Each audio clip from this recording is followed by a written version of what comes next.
नमस्कार। ये आकाशवाणी शिमला है। अब आप राकेश शर्मा से प्रादेशिक समाचार सुनिए। प्रधानमंत्री नरेंद्र मोदी ने कहा है कि राष्ट्रीय शिक्षा नीति एकरूपता लाएगी और जल्द ही राष्ट्रीय पाठ्यक्रम ढांचे को लागू किया जाएगा। नई दिल्ली में आज अखिल भारतीय शिक्षा समागम के उद्घाटन अवसर पर उन्होंने कहा कि देश भर के सभी केंद्रीय माध्यमिक शिक्षा बोर्ड सीबीएसई स्कूलों में एक जैसा पाठ्यक्रम होगा और 22 भारतीय भाषाओं में किताबें प्रकाशित की जा रही हैं। प्रधानमंत्री ने कहा कि राष्ट्रीय शिक्षा नीति स्थानीय भाषाओं में शिक्षा दे रही है। वो विद्यार्थियों को भाषा के आधार पर नहीं बल्कि उनकी योग्यता और प्रतिभा के आधार पर विश्लेषण कर उनके साथ वास्तविक न्याय कर रही है।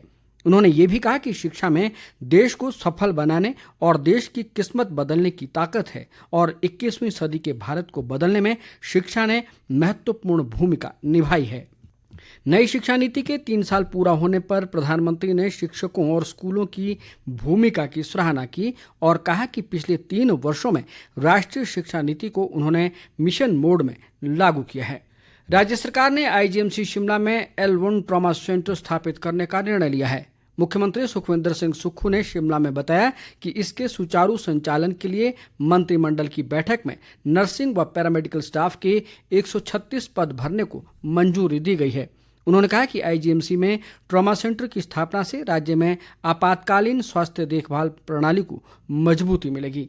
मुख्यमंत्री ने कहा कि राज्य के सभी चिकित्सक महाविद्यालयों में चरणबद्ध तरीके से रोबोटिक सर्जरी सुविधा भी शुरू की जाएगी।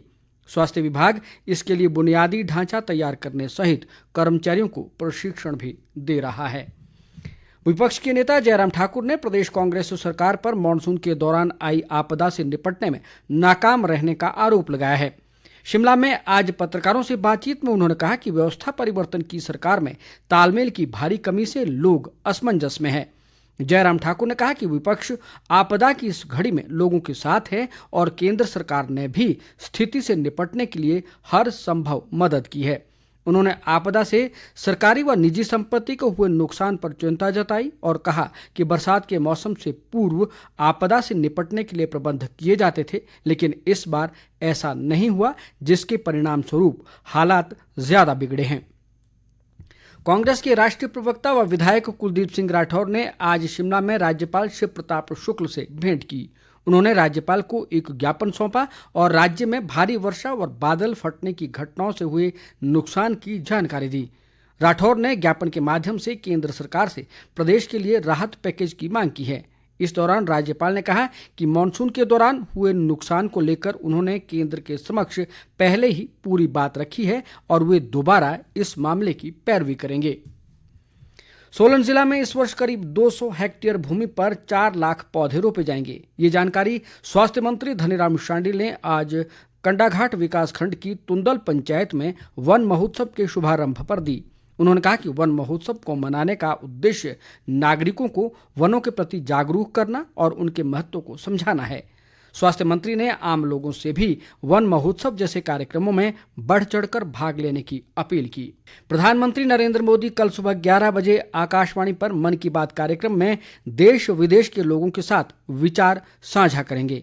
ये कार्यक्रम आकाशवाणी और दूरदर्शन के समूचे नेटवर्क पर प्रसारित किया जाएगा। आकाशवाणी, दूरदर्शन समाचार और सूचना व प्रसारण मंत्रालय के YouTube चैनलों पर भी इस कार्यक्रम का सीधा प्रसारण किया जाएगा। हिंदी प्रसारण के तुरंत बाद क्षेत्रीय भाषाओं में भी मन की बात कार्यक्रम का प्रसारण किया जाएगा। राजधानी शिमला के इंदिरा गांधी खेल परिसर में 2 दिवसीय राज्य स्तरीय जूडो प्रतियोगिता आज से शुरू हो गई है।